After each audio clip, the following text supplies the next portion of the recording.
I've had to move a few times in New York, though. One time because of bed bugs. Have you guys had them? Bed bugs are aggressive. They just attack you until you break your lease. There's no way to stop bed bugs. I think that's my message here tonight. I did figure out a way to slow them down, though. I introduced ladybugs into my apartment. Now, the ladybugs don't kill the bed bugs, but they wear them down emotionally.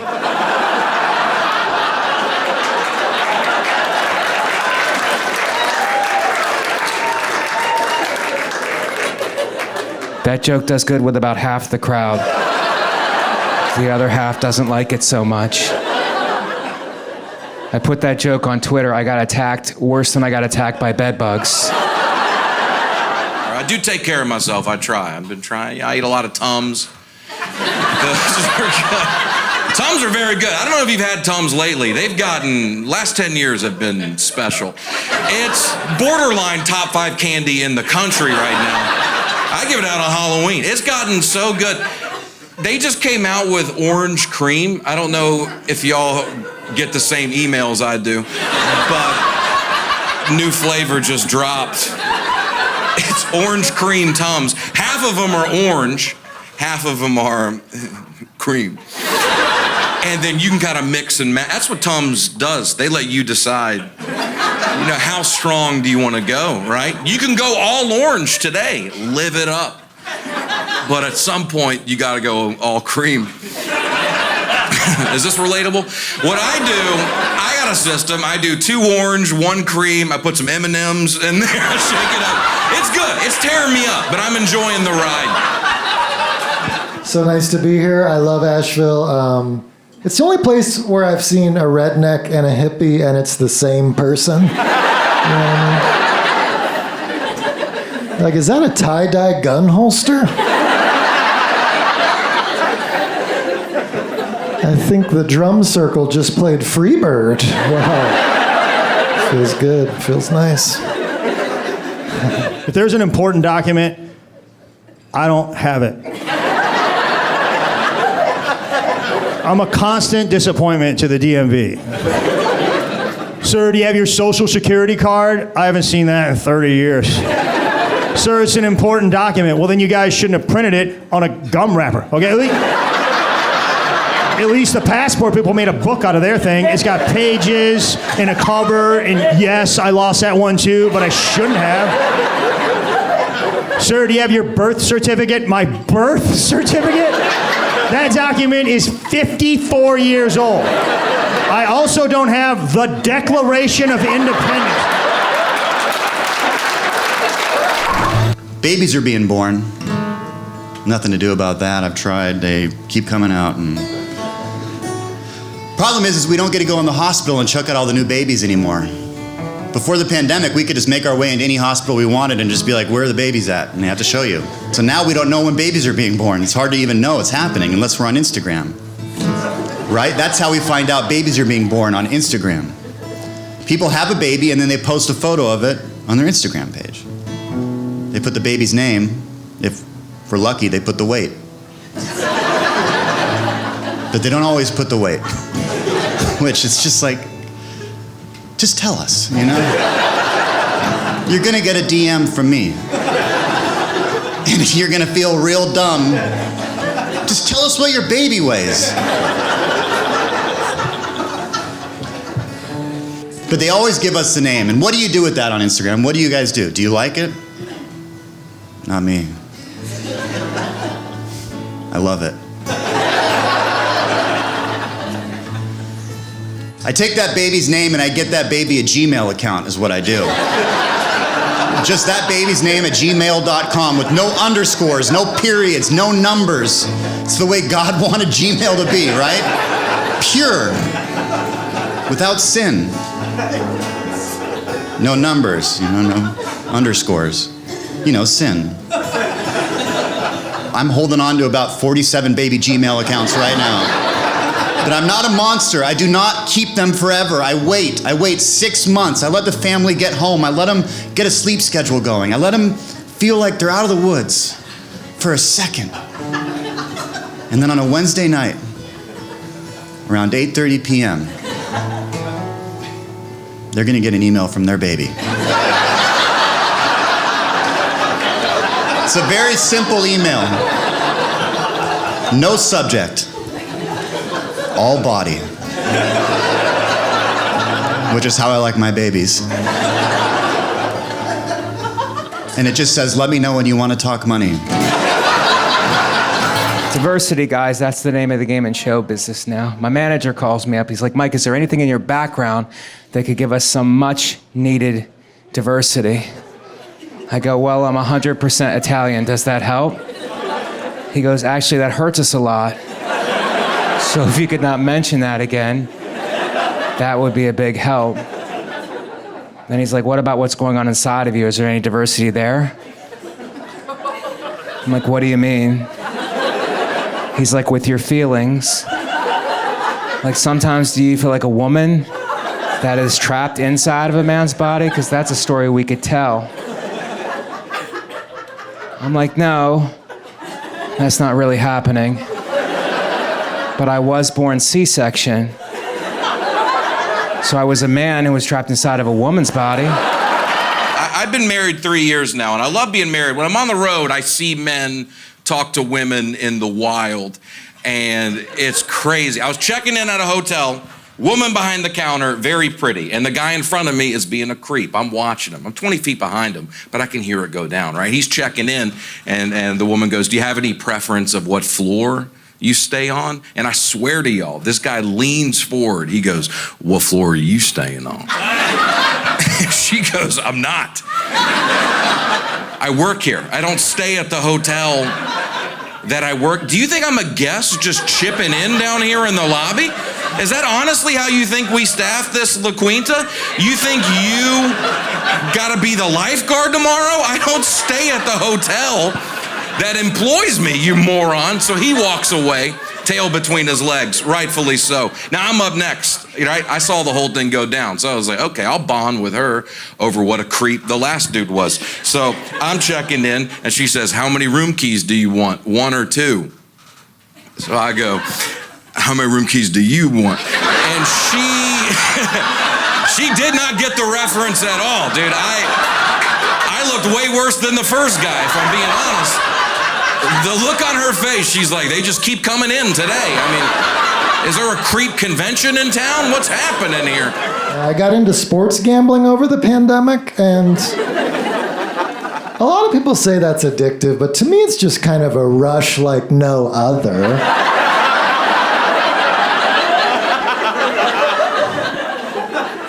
It's not addictive. I mean, sure, sometimes I'll engage in short-term stimulus despite long-term adverse results. It's not addictive. It's just something that engages my mind night and day and ruins my relationships. You know what I'm talking about? The organic peanut butter? It's got like an inch of oil on the top of it. Looks like a science project on the grocery shelves. You know, well, Greg, that's how peanut butter naturally settles. Well, then cover it up. Nobody wants to see that. Greg, your peanut butter has preservatives in it. That's why it doesn't do that. Yeah, that's exactly why it doesn't do that. Yeah. Maybe we're trying to preserve people's appetites, right? Like, Greg, you just take a knife and you stir the jar and the oil goes away. Oh, now I'm supposed to help you make the peanut butter? Why don't you just hand me a bag of peanuts and a hammer next time? I'll smash them up myself. Me eater, you maker.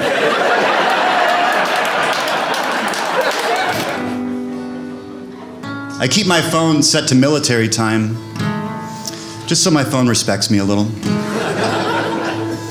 I also put it in airplane mode like 3 times a week, just so it thinks we're travelers.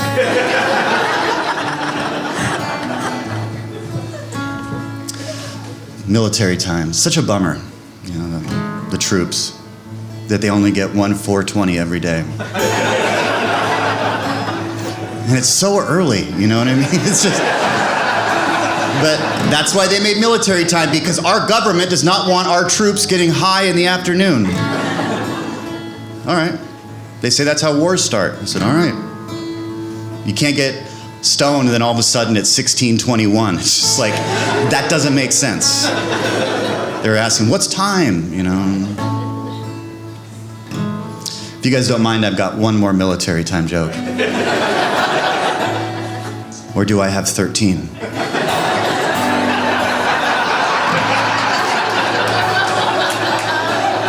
I guess we'll never know. I have things I'm too young to have. I have sleep apnea. I gotta wear a CPAP machine to... Thanks. We gotta stick together out here, man. I clocked you when you walked in. I'll say that. I knew I had some kinfolk out here. These people don't get it, man. We gotta plug into a wall to sleep. Think about that. We need electricity to dream. There's stuff you can't do, right? My buddy invited me camping. He's like, you want to come on a camping trip? I was like, do you want to carry a car battery through the woods? Because I need an outlet. When I got diagnosed, I had to go to a sleep doctor. He told me, Aaron, don't worry. Sleep apnea is not always weight related. Oh, neat. Is it weight related for me? For sure. But yeah, I'm just saying, I thought you'd find it cool. Not everybody earned it. I'm not embarrassed. I don't care. I'm 32. I'm married. I'm not trying to impress y'all. I'm trying to breathe. I don't even know if it's my fault. They say head size is an indicator. If you have a big head, you probably have sleep apnea. So, yeah, y'all don't have to look around right now, but at some point tonight, peek around your table. You know, I walked in the sleep doctor's office. I got a big head. He sees me. He goes, bingo. I was like, my new fear, now that COVID has subsided, is being pushed onto the subway tracks. I don't know if you guys get our news here in Nashville, you know? The Nashville Tribune or the Nashville Inquisitor. I'm not sure what your paper is called. But we're pushing each other on the subway tracks. And the big problem is you don't know who's gonna push you. If it was one person, we could strategize around that individual, but it could be anybody. And I'll tell you what the answer isn't. Asking each person on the platform if they're thinking about pushing. Because I saw a guy who looked suspicious and I said, sir, you don't look right. Are you thinking about pushing? He goes, I wasn't before you mentioned it. But to be honest, now that you brought it up, it sounds like it might be refreshing. Yeah, guys, it's pushing season. So I just assumed I'm getting pushed, you know. Every time I'm on the platform, I get in a stance. Knees slightly bent, head on a swivel. You know, good form, getting ready to get pushed. Because I feel like if I get pushed, a lot of the trains are delayed. I can pop back up. Now I'm in that guy's head, you know? So no one talks about the pop-up. You're ready to get pushed, and you get pushed, and you pop back up. It shows that guy I'm resilient, right? He's just gonna push me in front of a train, dog. Am I relating to some of the younger people that way? Maybe, should I say dog at the end of the jokes? It's just, I'm trying to relate to the Gen Zs. So I'm on the platform, knees slightly bent, head on a swivel, ready to get pushed. I see a guy I know, he's a waiter at one of the clubs I work. I go, hey man, what's up? How was your pandemic? He goes, pretty good. I go, are you going back to work soon? He goes, I don't do that anymore. I sell Bitcoin now. He goes, do you know what Bitcoin is? I go, I don't think anyone actually knows what Bitcoin is. He goes, well, let me explain it to you. And about 5 minutes into the explanation, I was like, I'd rather you just push me onto the tracks.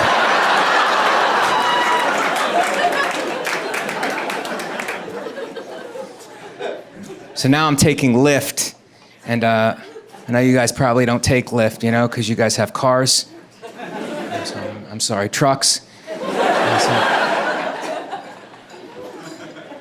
I don't like Lyft, you know. I like to put in where I'm going. I want Lyft to give me the price and how long it's going to take to pick me up. And Lyft initially does that, but then they start negotiating, and I don't like that.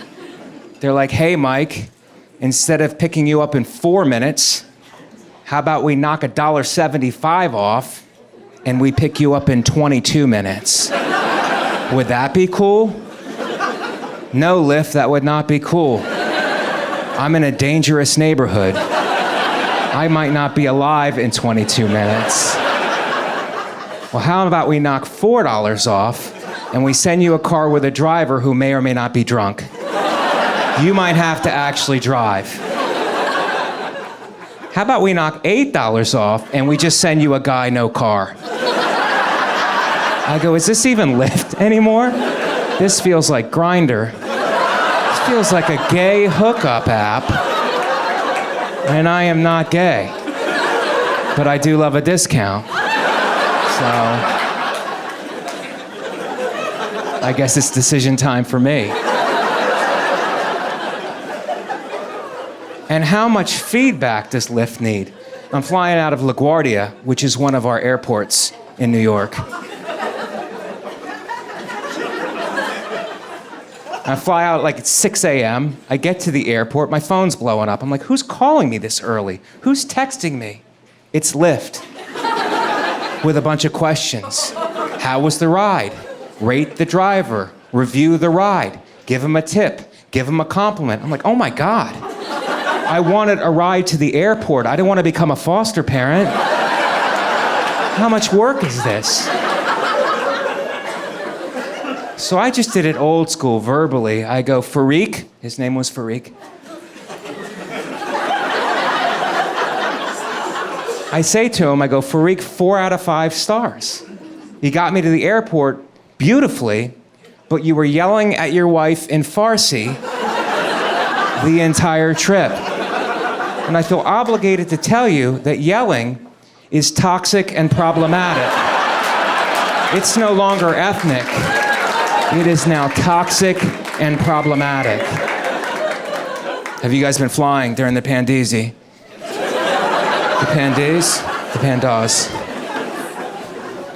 But all my flights have been delayed because they're cleaning and sanitizing the plane. That's what they say. We're cleaning and sanitizing every part of the plane.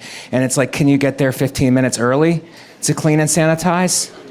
They go, no, we're cleaning and sanitizing. That's the reason for our delays. Nobody overslept. We're cleaning and sanitizing every part of the plane. So I get on the plane and I head to the emergency row. That's where I sit. I'm a hero.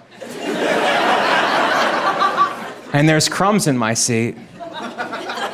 So I go to the flight attendant. I go, did you clean and sanitize the plane? She goes, we cleaned and sanitized every part of the plane. I go, what'd you clean it with? Cookies?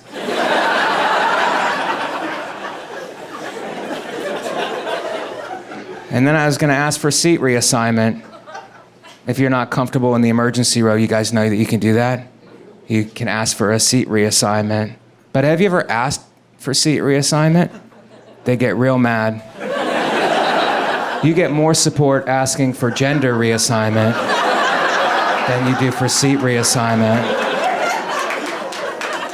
I don't want you to think that I don't follow the rules. I do follow the rules. My problem is when someone is trying to exert power over me. I don't like that. If it's just the rules, I'll follow them. But when someone's trying to exert power, I buck. Example, I'm flying out of John F. Kennedy Airport. It's one of the airports we have in New York.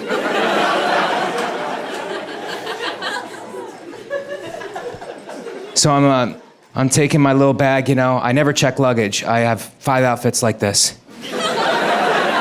So I take my little bag. Before I even get close to the woman, she goes, you're gonna have to check it. You're gonna have to check that. You will have to check it.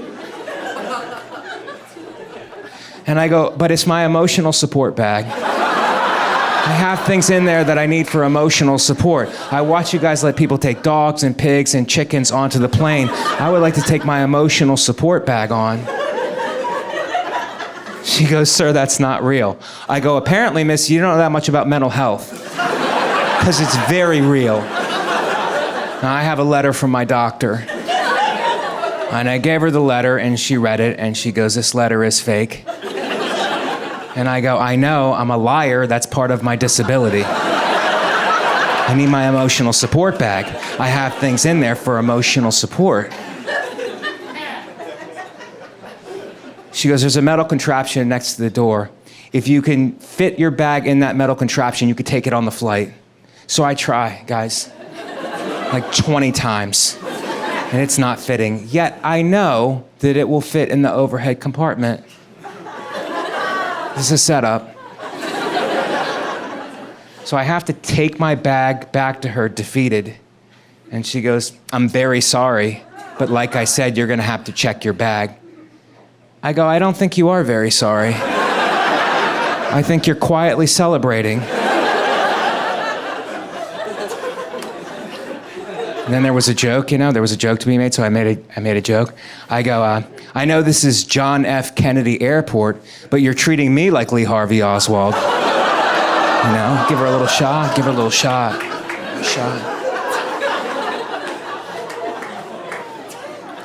She goes, be that as it may, sir, you will have to check your bag. I go, it's not even my bag. A stranger asked me to bring it onto the flight. And I'm trying to do somebody a solid. And this is what kindness gets at John F. Kennedy Airport?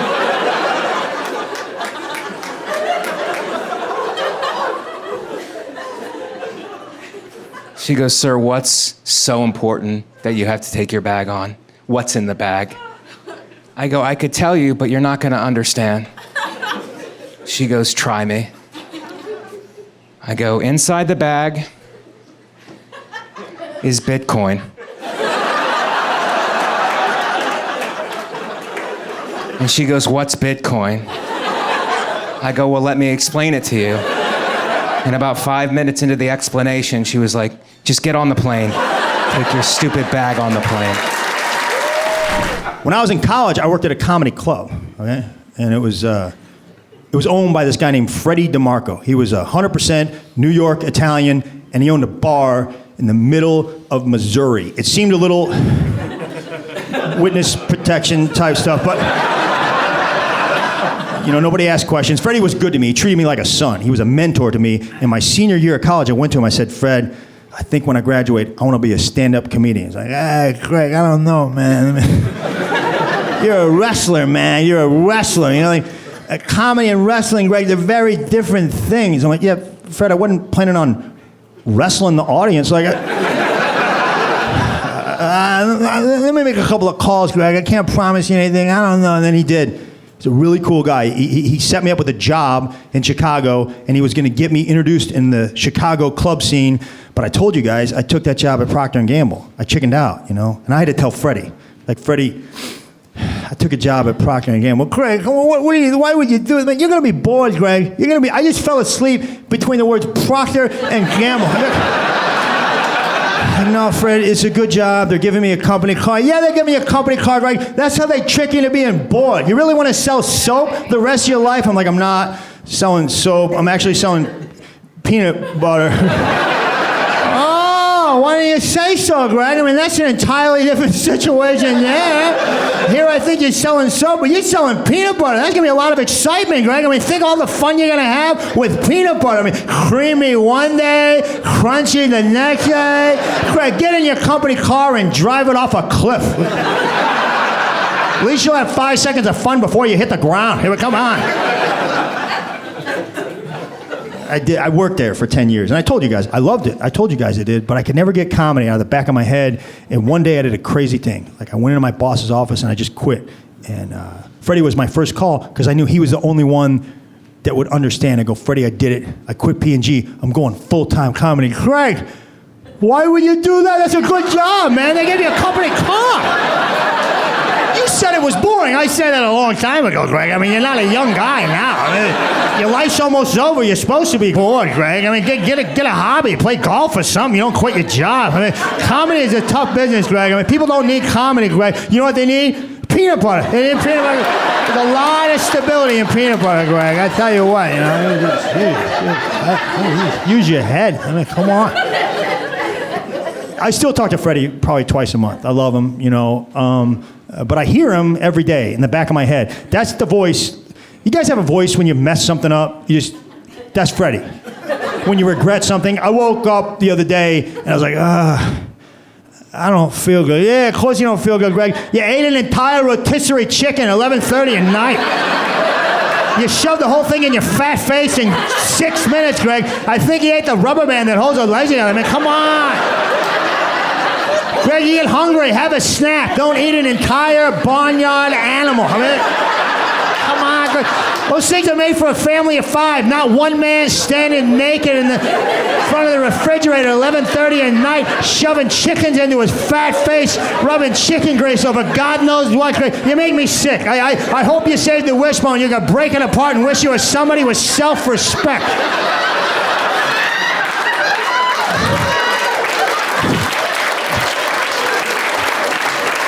I want to be clear, that's not Freddie, that's me talking to myself. Like this is what goes on in my head every day.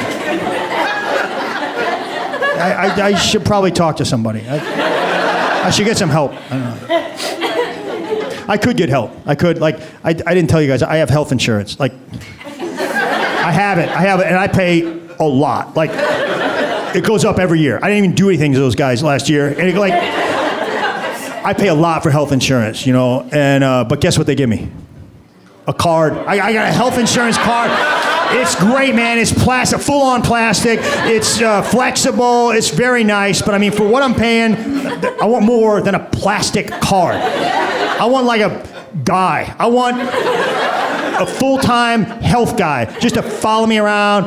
In case something comes up, I'll be at Walgreens. Mr. Warren, what coverage do you have? Tell him about it, Tony.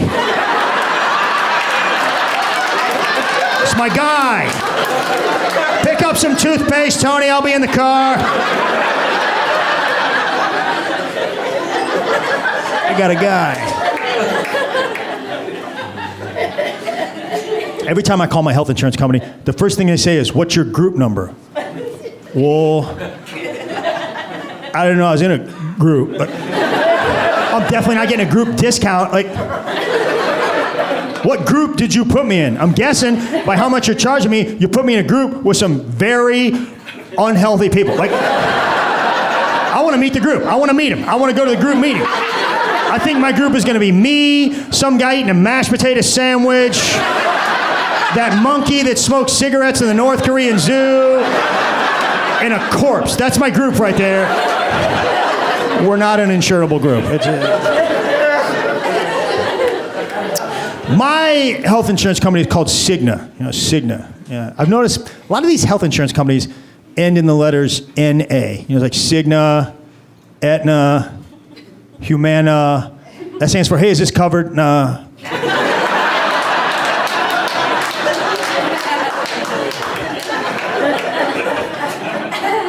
I have Cigna Bronze. That's my insurance package or whatever. That's my level. And it sounds pretty good. Bronze, that's 3rd place in the Olympics. But my insurance would be 3rd place in the Olympics if there were 3 guys in the Olympics. In the insurance game, bronze means the worst. Every time I use it, I hear Freddie in the back of my head, hey, put that card away, man. Why don't you show him your Blockbuster video card? It's going to be better than that. Come on, Greg. Yeah, you should have kept selling peanut butter. You might have silver.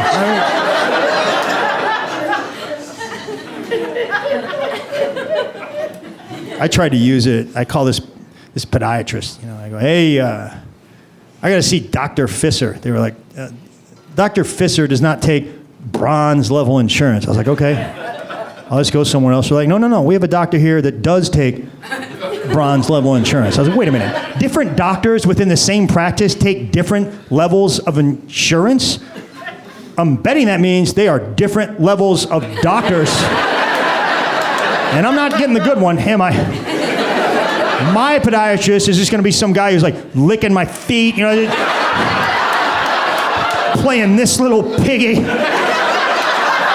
Hey, what are you doing, man? Hey, sorry, brother. You're bronze. What did you expect? A real doctor? I'm the custodian, man. By the way, podiatrist, that seems that just seems weird. You went to 12 years of college and you just want to look at feet? What percentage of podiatrists do you think are foot weirdos? I would say right around 100. And if you're a foot weirdo, you have a lot of options in this world. If you're a foot weirdo and you did well in school, podiatrist. If you're a foot weirdo and you flunked out, foot locker.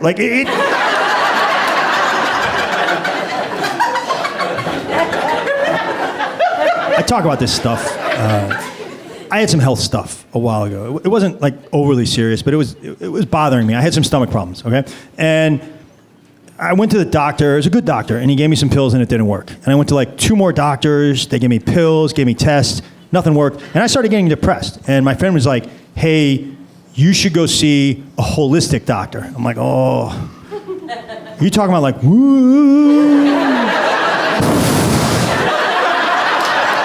I'm not going to see a witch, okay? And then my stomach hurt for 6 more weeks, and I was like, I'm going to see the witch. And I went, and like I didn't know what to expect. I'd never been to a witch before. Right off the bat, it was different. She goes, call me by my first name. Call me Dr. Olivia. I was like, that does not sound official to me. Like if I was in court and I heard for the prosecution, District Attorney Randy, I'd be like, no, this guy is not a real prosecutor. You know? But here's the thing, I'll call Dr. Olivia whatever she wants me to call her because she is a miracle worker, okay? She healed me. You want to go nicknames? What up, gut fixer? Like I love Dr. Olivia. She changed my life. Now I need to tell you, witches, they charge. Like she's expensive. Like witches charge, and I should have known because every time I walk in this place, there's like 3 pretty girls standing behind this nice desk. Greg Warden, it is so nice to see you. Oh, this is gonna cost me. Pretty girls being nice to you? That's usually very expensive. Like, I've been to the regular doctor. That is not how it works. You walk in, they slide the window open about a ½ an inch. Sit down, fill out the forms. If you have any questions, call your mama. You're like, oh. She doesn't sound nice or pretty. Like she sounds like a $12 copay. I can afford this.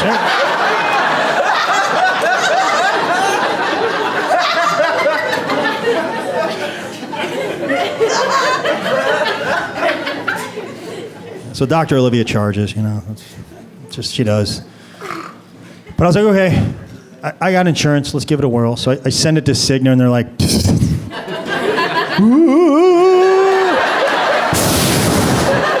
she's a witch. I'm like, she's a good witch, okay? She's like Stevie Nicks.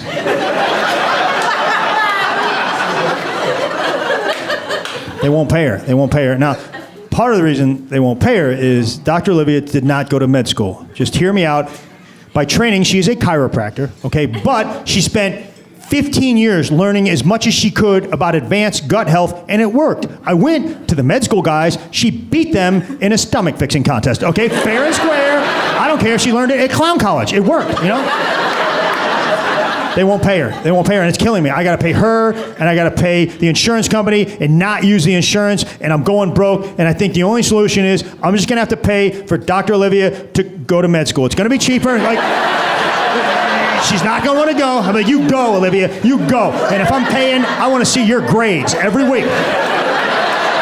Greg, you're not following your diet. Well, you got a D in ankle class, Olivia.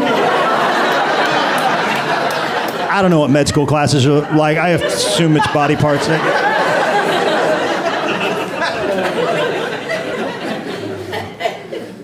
mean, here's the thing. I bet you in 20 years, they're going to pay for that stuff. The insurance company will catch up. It's like back in the day, they were probably like, anesthesiology? We don't pay for that. We pay for the pint of whiskey and the stick that you bite down on, and that's it.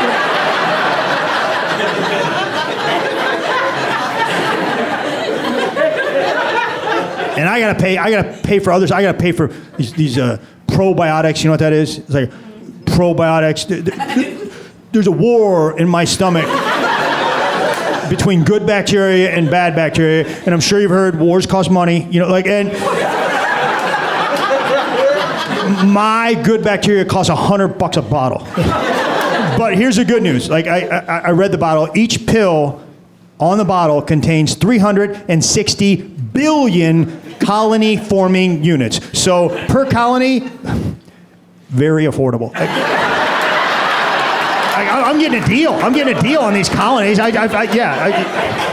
tip her. Hey, here's an extra 50. Thanks for the colony. Okay, so you guys can tell I'm a big fan of holistic medicine now. I'm a believer, but I need to warn you, okay? Be careful. Like, holistic medicine encompasses a lot of stuff. Like over here, you have Dr. Olivia, proven stomach fixer, okay? Over here, you have some idiot on YouTube. Hey, If you get a cold, don't take cold medicine. Chop up some onions, chop up some garlic, wrap it around your feet with saran wrap, put a sock over it, go to bed, wake up, no cold. That's a real video, all right? And I did it. I did. It's embarrassing for 6 months. Like I did it probably 12 times, a lot. It was, I know, I just got carried away, and like I travel every week. Okay, you know how hard it is to cut an onion with an ink pen in a hotel room. And the grocery stores close early. Like sometimes I'm doing a show late. I gotta go buy a bag of Funyuns at the hotel gift shop, crunch them up, and I know. And I get up to go to the bathroom in the middle of the night. I got up one night. You know how hard it is to walk on onions and garlic and saran wrap? I fell down. Okay? And there was a full-length mirror, and I saw myself. It was ugly. It was very pale skin, and underwear, and onions and garlic all over the place. And all I could hear was, what are you doing, man? You're walking around with a soup starter kit on your feet. I had a big birthday last year. I am born in October, Scorpio, and people have bad impressions of Scorpios. They say things like Scorpios are full of revenge and jealousy. They've been saying that to me since I was 7. They're like, you're wild in the sack. You're like, am I?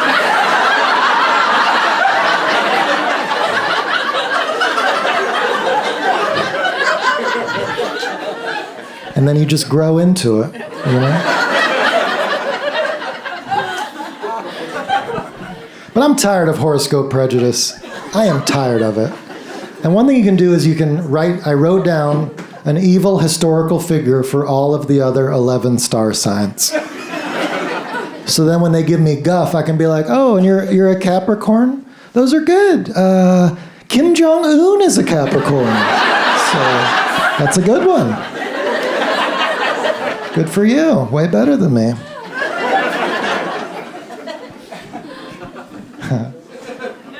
What's your horoscope, sir? Gemini. Gemini. Right on. Let me see what we got here. Gemini. Ever heard of Jeffrey Dahmer?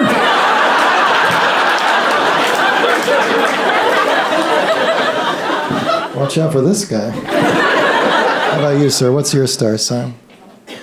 Aries. Kim Jong-un's dad.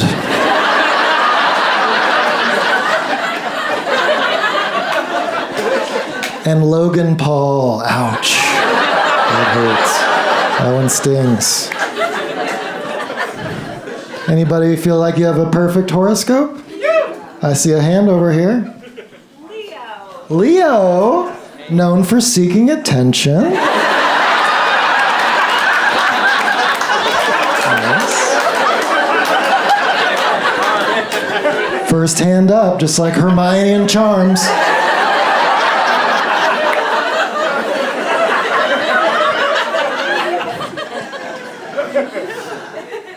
Mussolini. Roman Polanski. Watch out for her. I saw another hand right behind her. Yeah, we're Leos too. Oh yeah, both the Leos. Not one other hand in the room.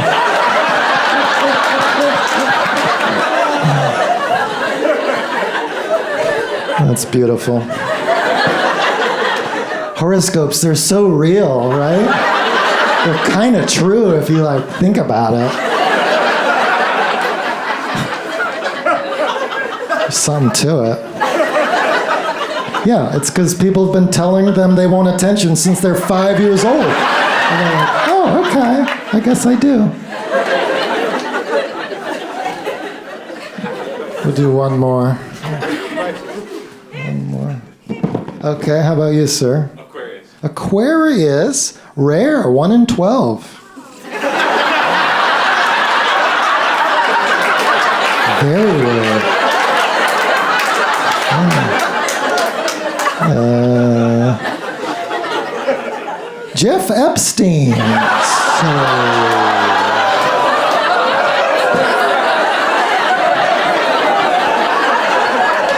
Watch out for that guy.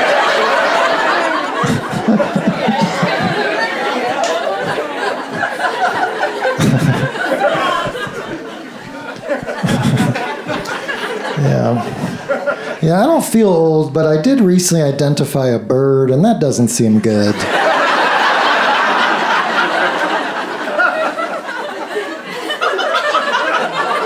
Is that a whippoorwill?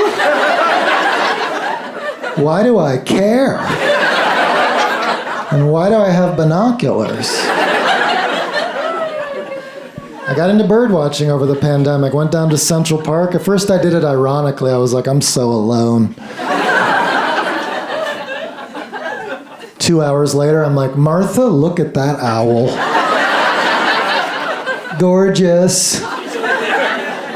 She's like, that's a robin. I'm like, I'm new. New kid on the block. But that is gorgeous.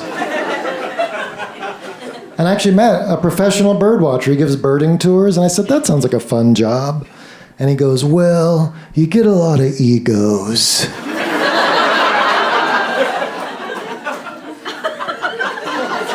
In bird watching? And he explained that people will brag about how many birds they've identified in their career. And the best part is how they verify they've seen a bird is they just say that they did. So I've seen every bird. Prove I haven't. All 10,000. Oh yeah? Where'd you see the cinnamon-breasted toady tyrant? Asheville. They only live in Tasmania. Yeah, I was surprised. I was like, weird. Here? Check. But if you ever meet an arrogant birder, you could actually have more fun if you went too low with your number. If they're bragging, just be like, I've only seen 2. Well, you've seen more than 2 birds. I wish.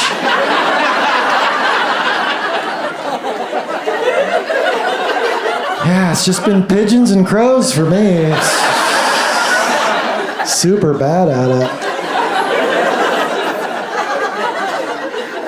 How long have you been bird watching? 4 years. I don't know if I'm looking in the wrong places or what. I've seen chicken nuggets, but that doesn't count. I don't know. I like what PETA's doing. They're trying to remove animal violence from figures of speech. They want us to stop saying kill 2 birds with 1 stone, and they want us to replace it with feed 2 birds with 1 scone. And that's so sweet. And I could almost see it meaning sort of the same thing.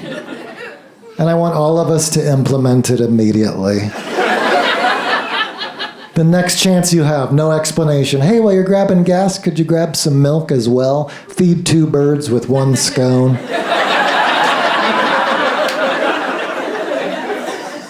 What? Just grab some milk with the gas, would you? 2 birds, 1 scone. But birds, a lot of them are gluten intolerant, so if you feed 2 birds 1 scone, you could kill 2 birds with 1 scone. Yeah. The violence remains. And I spend a lot of time in coffee shops. I know I didn't need to say that out loud to you, but I do. And scones will get rock hard about 2 hours after they were fresh. So you could even kill 2 birds with 1 scone, stone style as well. There's more than one way to skin a cat. I mean pet a cat. More than one way to pet a cat, this way and that. Tail and back. Whiskers. You can kill a bunch of birds if you have 1 cat. Mm-hmm. You sure can. You sure can. I was just in Arizona, and somebody told me to go see the petroglyphs. I didn't know what those are. We get out there, they're these ancient rock drawings, and there's a plaque that says, unfortunately, there's no way to translate what these mean today. However, this little squiggle might be a snake, and you're like, yeah, I could see that. And then they go, and this little circle might be a portal into another world. Wow, you really took some liberties on that one. No way to translate, but you're gonna guess portal off of that. Okay. You're not gonna guess that they were drawing a circle or the sun? Portal, all right. And this lady, I didn't see her standing right behind me, and she goes, don't you wish we could take a time machine and ask them what they really meant? And I think that's why I don't love talking to strangers.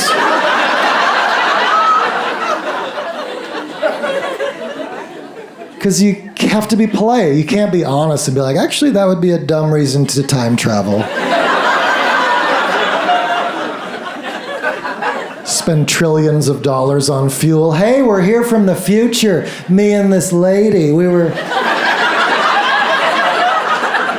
so curious about this rock doodle that you did on this rock.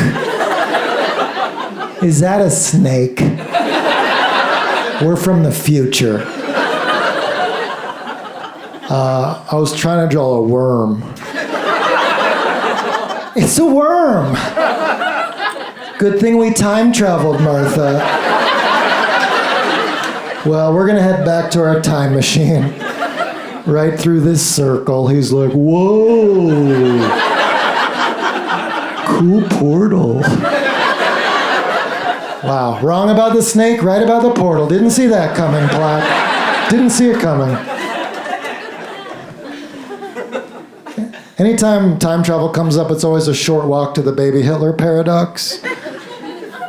Some of you familiar? It's the ethical debate. The ethical debate. Would it be better to, if you time traveled back to the moment Hitler was a baby, would it be better to kill baby Hitler or let him live? Classic ethical paradox. What would you do, sir?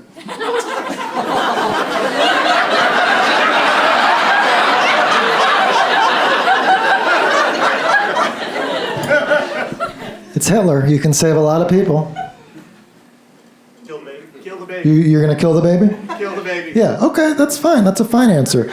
Now, you saved a lot of people, but it is a baby, and we do need to know how you would do it.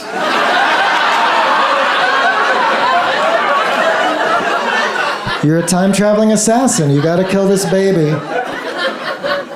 How do you do it? I think about a time machine, I'd get a seat further back. Oh, yeah. I don't understand why you wouldn't want to field this question, sir. He's requested to move back further into the crowd where we will still follow up on the question. No, it's cool. It's just a special. It's just a special. It's just my first ever 1 hour special, and so pretty much the fate of it rests on you now. If you have a good answer, it's going to a big platform. If you don't answer, it's going to Quibi.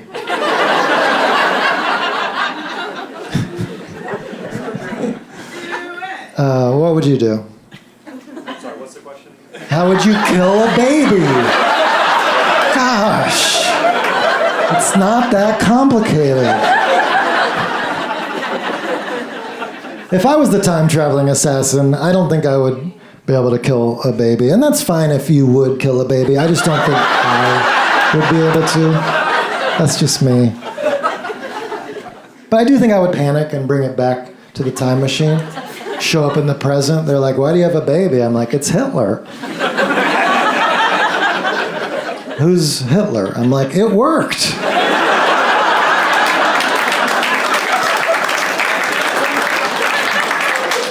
And now I just have baby Hitler.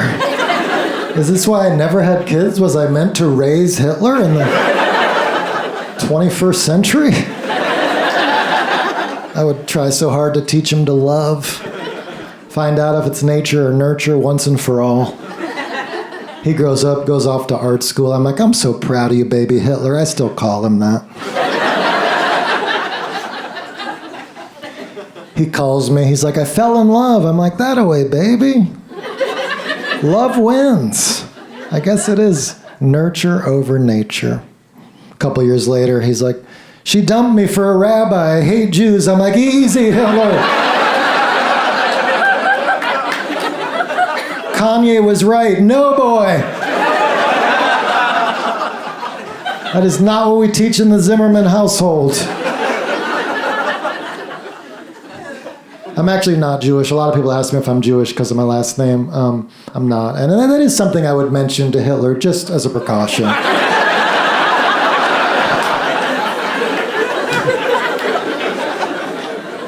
I didn't grow up with any real religion. My grandparents were super Christian, and my grandma, one of the first Christmases I can remember, she gave me one of the illustrated Bibles, all the greatest hits, you know the ones.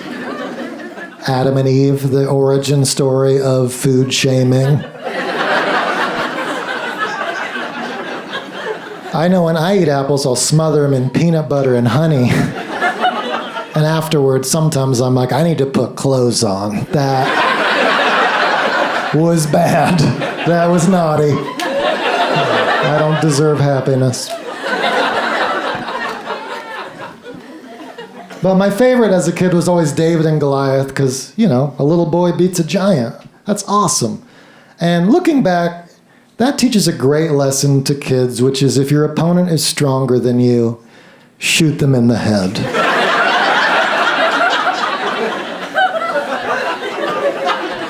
From a safe distance when they were not expecting it. Was that a fair fight, David, or a murder? I'm not sure. Not sure you can be the underdog if you're doing drive-bys. What'd you learn on that one, Joey? I learned that ranged weapons always defeat melee. Good. I want to be happy, When I see somebody that's happy, I tend to get distracted. I watch them, and I saw this guy recently in public, and he had it. He was happy, and I was watching him, and finally I walked up to him and I said, "Sir, what's your secret, to life, to happiness?" I'll never forget what he said. He said, "I'm 7 years old." And I said, "Well, how'd you do that?" And he said, "I'm scared." And I said, "I'm scared too, man. It is a crazy, it's crazy out here, And I'll never forget the last thing he said as he ran away. He said, "Where's my mom?" What a deep kid, Yeah, where is my mom? Where is my mom right now? And to find out, I'll have to unblock her. Problem is, I don't know how to do that. I get into settings and I get all excited. I assume it's in general. I don't know. All I know is that I just end up changing my wallpaper. I sold other stuff besides Jif. I sold Duncan Hines cake mixes. Yeah. Nobody's impressed. We had the #1 cake mix, okay? We had the #1 brand of cake mix. Yeah. We had the #3 frosting, and that was embarrassing. And we did some market research, and we found out people were baking Duncan Hines cake mixes and frosting them with Betty Crocker frosting, which it's not funny, sir. That's like saying, "Hey, I want to marry you, but I'm going to have kids with your brother."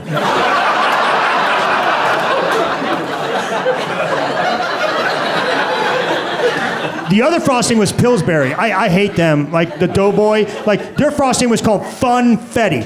Funfetti. You know, like the Funfetti's a fraud. Basically, they had like 70 items, 68 were the same thing. You know, like it was all vanilla frosting with candy in it. Vanilla frosting with candy hearts. Vanilla frosting with candy guitars. Vanilla frosting with candy mermaids. You don't need all of those. Well, my daughter likes a variety. Well, your daughter needs to grow up. Like when I was a kid, we had variety. On your birthday, cake. On the other days, no cake.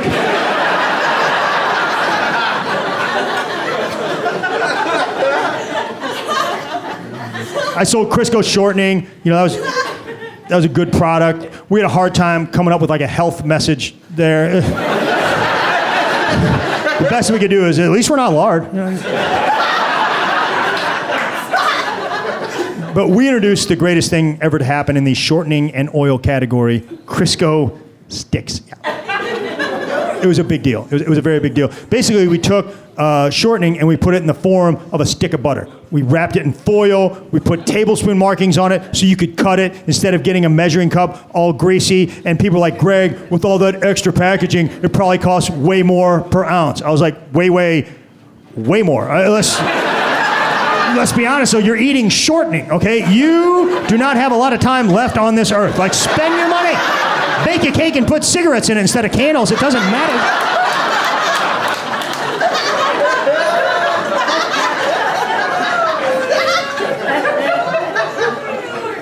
I sold orange juice. We had the Citrus Hill brand. Most of you guys probably don't remember it. We weren't there long, but everything that you guys enjoy in orange juice today, we came up with.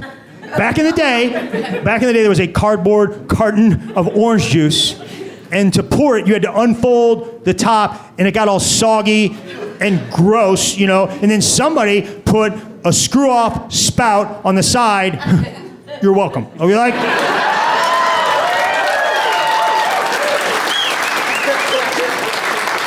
Yeah. So next time you're enjoying a glass of Minute Maid or Tropicana, you know, pour a little out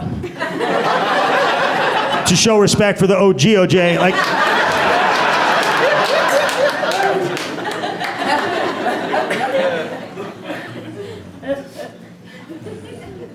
but my passion was peanut butter. You know.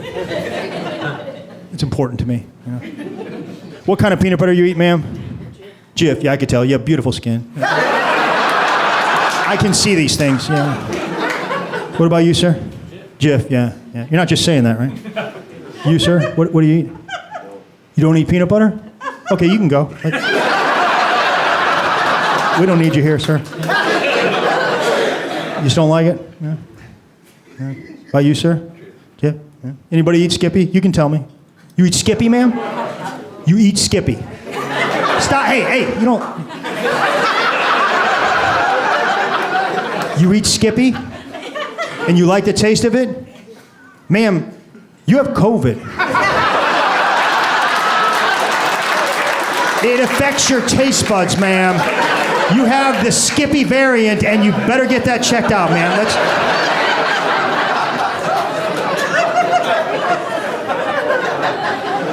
What about you, sir? Peter Pan.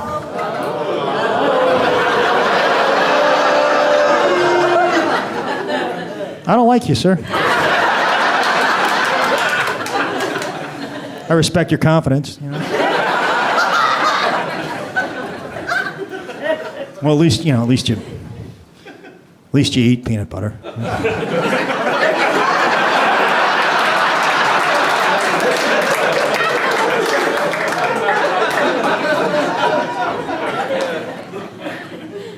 I've heard a lot of excuses why people don't eat peanut butter. My son has a peanut allergy. We don't keep it in the house. Well, we did a lot of research at Procter & Gamble, and we found out that your son is a faker.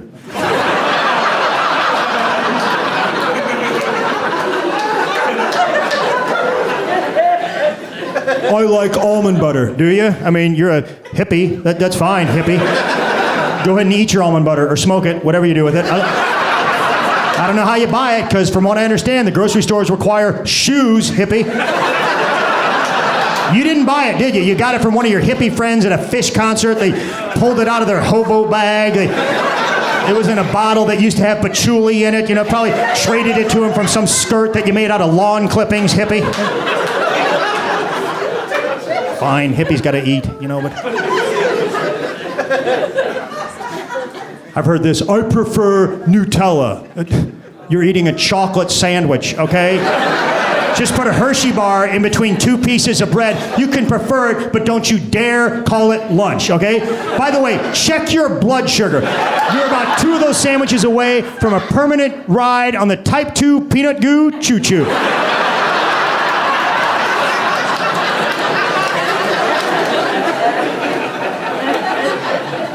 Now listen, you know, I said a lot of stuff here.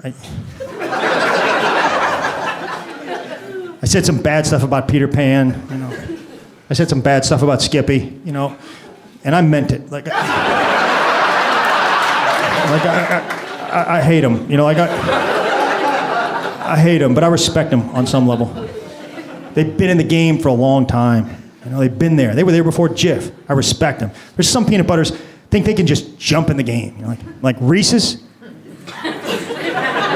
Remember when Reese's all of a sudden said, we're a peanut butter, you know? I'm sure they were thinking, hey, we're a candy bar with peanut butter as a main ingredient. How hard could it be to be just peanut butter? Real hard, Reese's, okay? You're gonna find out what it's like to stand on your own. You don't have chocolate to hide behind over here. We're not playing trick-or-treat games. We are feeding families in this aisle. Just be a candy. That's what you are. Be a candy. You don't see Ring Pop trying to get in the jewelry business.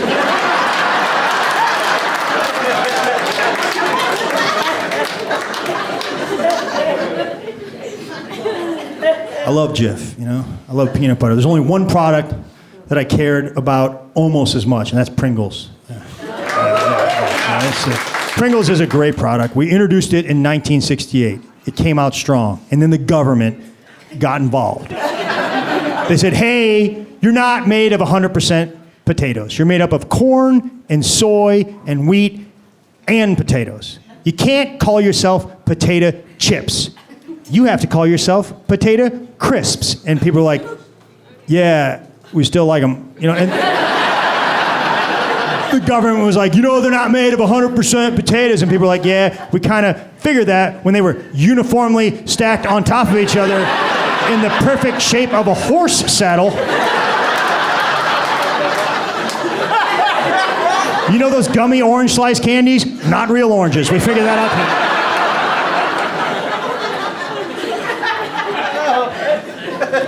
Pringles are great for a couple of reasons. Number one, we protect our product. You ever go on a picnic with a bag of chips? One banana rubs up against it, you got potato dust. At Pringles, we built a cardboard fortress around our chips.